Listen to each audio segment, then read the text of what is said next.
ស្រឡាញ់គ្នាបើសិនគ្រួសារបងប្អូនម៉ែអើគេអត់ពេញចិត្តយើងកុំបន្តអ្នកនរគ្នាទូស្រឡាញ់គ្នាខ្លាំងប៉ុណ្ណាក៏ដោយនេះគឺជាសាច់រឿងបងប្អូនស្រីម្នាក់គាត់ថាអញ្ចឹងគាត់តាក់ទងគ្នាជាមួយនឹងសង្សារគាត់ហ្នឹងណាប៉ុន្តែនៅពេលដែលឪពុកម្ដាយគេអត់ពេញចិត្តខាងប្រុសហ្នឹងលាក់គាត់អ្នកនរគ្នាអត់ប្រាប់គាត់ទេចុងក្រោយនៅពេលដែលអស់ចិត្តបានប្រាប់ថាម៉ែអើគេអត់ពេញចិត្តកូននឹងតាំងពីយូរសាច់រឿងហ្នឹងគឺរបៀបអញ្ចឹងគាត់តាក់ទងគ្នាគាត់ស្គាល់គ្នាតាមរយៈការ reply story អីចឹងណាហើយគាត់ date មួយគ្នាប៉ុន្តែការដែលគាត់ឆាតមួយគ្នានឹងចង់មួយខែដែរបានគាត់ព្រម date ជាមួយនឹងគ្នានៅពេលដែល date ហើយគាត់ក៏ឃើញគ្នានៅក្រៅអញ្ចឹងគាត់ក៏ស្រឡាញ់ចូលចិត្តអីអញ្ចឹងទៅក៏សម្រេចចិត្តថាតាក់ទងគ្នាហើយខាងប្រុសហ្នឹងធ្វើការនៅខេត្តខាងស្រីធ្វើការនៅភ្នំពេញយូរបានឡើងមកលេងខាងស្រីហ្នឹងម្ដងអីអញ្ចឹងណាដូចជាឆ្ងាយដែរគាត់តែងតែធ្វើអញ្ចឹងជាប្រចាំហ្មងប៉ុន្តែនៅពេលដែលម្នាក់ប្រុសហ្នឹងនាំម្នាក់ស្រីហ្នឹងទៅលេងខាងគ្រួសារអញ្ចឹងណាម៉ែខាងប្រុសហ្នឹងអត់ពេញចិត្តពុកម្ដាយខាងស្រីហ្នឹងទេបែបថាខាងស្រីហ្នឹងកូនអ្នកក្រអញ្ចឹងណាអញ្ចឹងគេមិនសូវពេញចិត្តតែខាងប្រុសហ្នឹងលែអត់ប្រាប់ម្នាក់ស្រីហ្នឹងទេតាក់ទងគ្នាយូរទៅរបៀបថាធម្មតានៅពេលដែលយើងស្រឡាញ់គ្នាយើងតែងតែសួរនាំគ្នាឯថាឥឡូវមកពីធ្វើការហត់អត់ត្រូវការជជែកគ្នានិយាយគ្នាអញ្ចឹងទៅគាត់ឃើញពេលមួយហ្នឹងសង្សារប្រុសគាត់ហ្នឹងប្លែកដោយសារតែមានកម្មវិធីជប់លៀងរៀងខ្លួនមែនថាខាងស្រីក៏គេមានកម្មវិធី party មួយនឹងខាងក្រុមហ៊ុនគេដែរខាងប្រុសក៏មានដែរហើយចៃដន្យអីហ្នឹងក៏យប់ហ្នឹងសន្យាថា call និយាយគ្នាប៉ុន្តែខាងប្រុសអត់បាន call ទេហើយគាត់ add story ទៅក៏ឃើញ non follower ហ្នឹងចូលមើល story របស់គាត់មេថាម្នាក់ស្រីដែលគេកំពុងលួចលាក់តាក់ទងគ្នាម៉ែនហើយមិនបានបងស្រីនឹងដឹងដល់ពេលទៅខាងស្រីហ្នឹងគាត់ screenshot ថាបងឯងស្គាល់អត់ម្នាក់ស្រីហ្នឹងណាគេខាងប្រុសថាគាត់នេះជាអ្នកដែលមិត្តរួមការងារប៉ុន្តែម្នាក់ស្រីហ្នឹងគាត់ឆ្ងល់ដែរហេតុអីបានជាសុកចូលមើល story របស់គាត់អីអញ្ចឹងទៅហើយមនុស្សស្រីណាអ្នកនរគ្នាជឿថាដូចមានញៀនទី6អត់ដល់ពេលហើយគាត់ចាប់បានរបៀបថាពេលហ្នឹងដូច call ទៅហើយលើកនិយាយមិនដឹងឯងគាត់សួរនាំចុះឡើងទៅអ្នកនរគ្នាដឹងមិនអត់គេកំពុងតាក់ទងគ្នាកន្លងមកគាត់ដឹងថាម៉ែអត់ពេញចិត្តម្នាក់ស្រីហ្នឹងគាត់អត់ព្រមប្រាប់ម្នាក់ស្រីហ្នឹងឯងគាត់លាក់ប៉ុន្តែគាត់ព្យាយាមកាត់ចិត្តពីម្នាក់ស្រីហ្នឹងដើម្បីទៅតាក់ទងម្នាក់ស្រីមួយផ្សេងទៀតអរឯងគិតមិនថោកទាបចង់និយាយថាចែបើសិនជាម៉ាក់ប៉ាខាងប្រុសអត់ពេញចិត្តខាងស្រីទេយើងគួរតែប្រាប់ឬមួយក៏យើងគួរតែបញ្ចេញមតិយោបល់របស់យើងនេះដែលយល់មិនចំពោះដៃគូរបស់យើងនេះ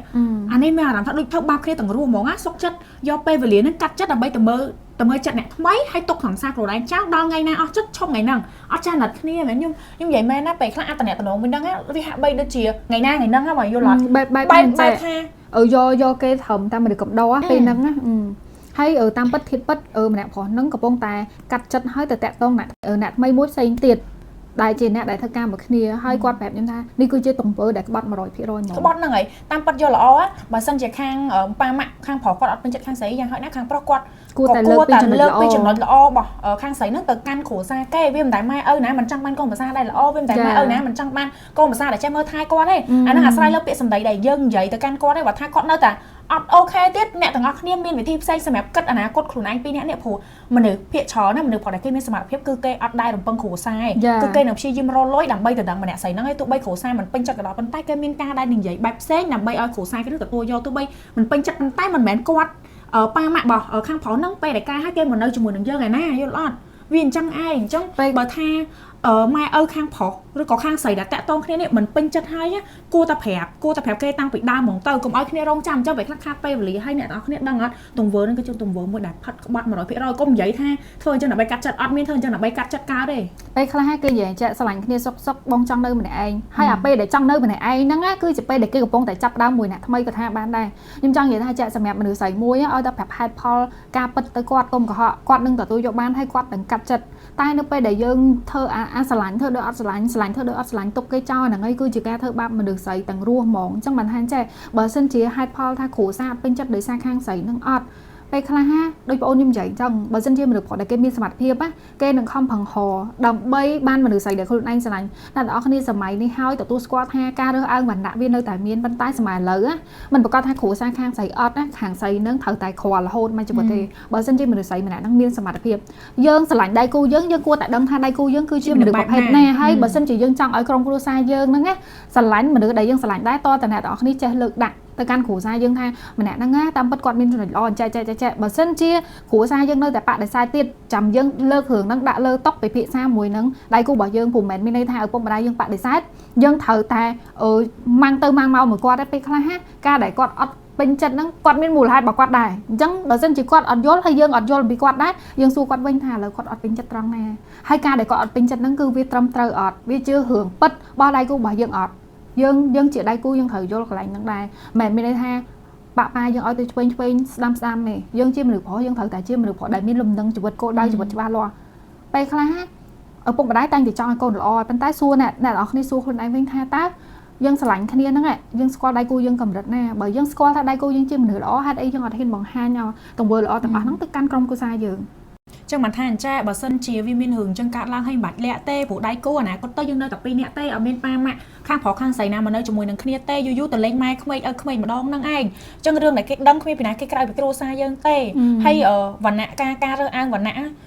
គឺជារឿងមួយដែលធ្វើបាបផ្នែកស្នេហាខ្លាំងមែនតើអ្នកខ្លះស្រឡាញ់គ្នារាប់ឆ្នាំមានកម្រងការមួយគ្នាអញ្ចឹងទៅប៉ុន្តែត្រូវបែកបាក់គ្នាដោយសារគ្រួសារគេអត់ពេញចិត្តដោយសារខាងប្រុសឬខាងស្រីក្រអញ្ចឹងទៅបើសិនជាយើងជាមនុស្សម្នាក់ដែលក្រទៅលើសមត្ថភាពយើងអត់មានសមត្ថភាពទេអាហ្នឹងគេនិយាយអញ្ចឹងយើងគួរតែខំវិញតែបើសិនជាយើងគ្រាន់តែក្រទ្រព្យសម្បត្តិប៉ុន្តែយើងមានចំណុចផ្សេងច្រើនទៀតអាហ្នឹងក៏អ្នកទាំងអស់គ្នាអាចនឹងចាប់ដៃគ្នាបានដែរគូច្រើនណាស់ដែលគេអត់ពេញចិត្តរឿងហ្នឹងហើយគេអាចចាប់ដៃគ្នាបានអាហ្នឹងលុះត្រាតែអ្នកទាំងអស់គ្នាខំមែនតើហ្មងណា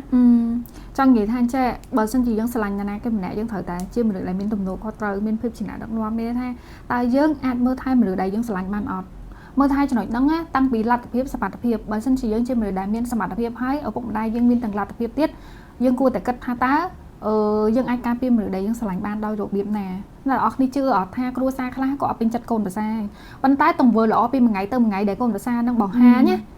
ហើយដៃគូរបស់គាត់នឹងចេះលើកដាក់ប្រាប់ហើយតែសើចំណុចល្អពីដៃគូរបស់គាត់ពុកម្ដាយក្មេកហ្នឹងស្រឡាញ់កូនប្រសាជាងកូនបង្កើតខ្លួនឯងទៀតមានណារឿងហ្នឹងគឺពិតមែនហ្មងអញ្ចឹងភាពជាដៃគូសំខាន់ខ្លាំងមែនតើមិនមែនមានន័យថាពុកម្ដាយយើងនិយាយមិនសាច់ថ្លៃនិយាយមិនយើងចេះអើតាមគេហើយជីវិតគូនៅមួយគ្នាមិនបើយើងស្ដាប់អ្នកដតីជាងដៃគូខ្លួនឯងជាសតែជឿគេចប់ហើយនៅមិនបានទេតែជឿគេនឹងបែកគ្នាហ្មងហើយកុំបន្ទោថាប្រពន្ធមួយក៏មិនត្រូវប្រពន្ធពីរក៏មិនត្រូវប្តីពីរក៏មិនត្រូវប្តីបីក៏មិនត្រូវពេលខ្លះវាអាចនឹងមានចំណុចហ្នឹងដែរព្រោះហ្នឹងគឺជារឿងដែលពិតចាក់ស្ដែងហ្មងអ្នកនរគ្នាព្រោះអីខ្ញុំឮច្រើនណាស់ពីសាច់រឿង follower ខ្ញុំបែកគ្នាដោយសារបងប្អូនដោយសារម៉ែស្រឡាញ់ម៉ែបងប្អូនជាងអីអញ្ចឹងនៅពេលដែលយើងចាប់ផ្ដើមបង្កើតគ្រួសារអ្នកណាក៏អត់សំខាន់ដល់ដៃគូជីវិតរបស់យើងដែរនិយាយប៉ិនហ្មងមិនណាដល់ស្គាល់ឪពុកមិនណាដល់ស្រឡាញ់ម៉ែបងប្អូនទេប៉ុន្តែពួកគាត់មិនមែននៅជាមួយនឹងយើងមកជីវិតទេពេលដែលយើងមានគ្រួសារយើងត្រូវតែជាទំនួលខុសត្រូវនិងជាលំនឹងសម្រាប់ក្រុមគ្រួសារយើងហើយអញ្ចឹងយើងកុំស្ដាប់អ្នកដទៃច្រើនពេកសម្រាប់ពួកខ្ញុំមានតែប៉ុណ្្នឹងទេអរគុណបាយបាយ